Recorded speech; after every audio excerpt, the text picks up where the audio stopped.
Maman de 2 garçons de 9 mois et 3 ans, je m'aperçois qu'ils sont de plus en plus attirés par les écrans. J'aimerais savoir comment encadrer la pratique familiale et puis faire en sorte que cela se déroule dans un climat apaisé au sein de la famille. Les enfants sont des formidables imitateurs. Si vous rentrez dans la chambre de votre bébé en frottant votre smartphone, il va avoir qu'une idée en tête, frottez lui aussi cet objet merveilleux. Mais si vous rentrez dans la chambre de votre bébé en jonglant avec 3 balles, vous allez voir que votre bébé il va avoir envie de jongler avec 3 balles.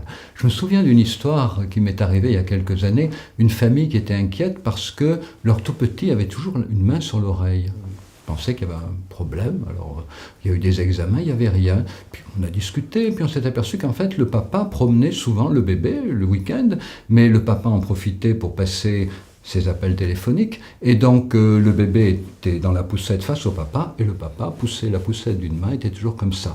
Et le bébé avait pris l'habitude d'avoir toujours la main sur l'oreille. Ça veut dire quoi? Ça veut dire que nos enfants adoptent les comportements qui correspondent à l'utilisation des objets numériques avant même d'avoir les objets numériques. Donc ça veut dire qu'il faut être très vigilant. Dès qu'on a un tout petit, dès qu'on a un bébé, c'est important de ne pas décrocher son téléphone mobile pendant le repas, même si c'est notre vieux papa, notre vieille maman qui nous appelle. Bon, on leur dit, écoute, ça c'est un temps pour mes enfants, tu m'appelles avant, tu m'appelles après.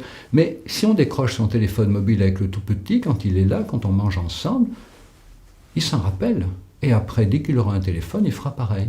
Donc ça veut dire qu'il faut établir des règles familiales. D'abord, une discipline personnelle, pas appeler pendant le repas, et puis très vite une discipline collective. Le jour où tu auras un téléphone, mon fils, ma fille, tu vois, tu feras comme nous. Nous, on ne le décroche pas pendant le repas. Toi non plus, tu ne le décrocheras pas pendant le repas. Les règles doivent anticiper l'usage. On fixe des balises avant d'offrir un téléphone mobile à l'enfant. Et on se les fixe à soi-même, on les fixe à l'enfant.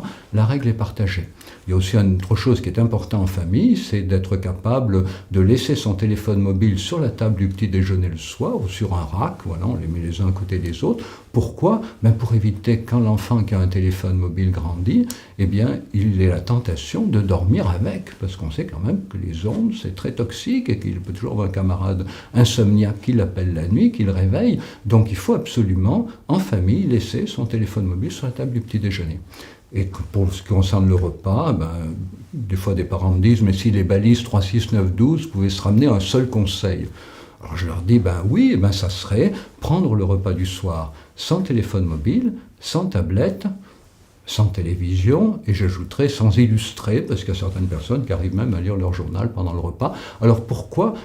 Pas pour avoir moins d'objets numériques, bien sûr, mais simplement pour avoir un temps d'échange, un temps convivial, un temps où chacun sait que les autres sont disponibles à lui s'il en a besoin. Certains jours, on échange des banalités, d'autres jours, on ne dit pas grand-chose, mais s'il y a quelque chose à se dire, on sait que là, c'est possible, et du coup, on se construit comme une vraie famille.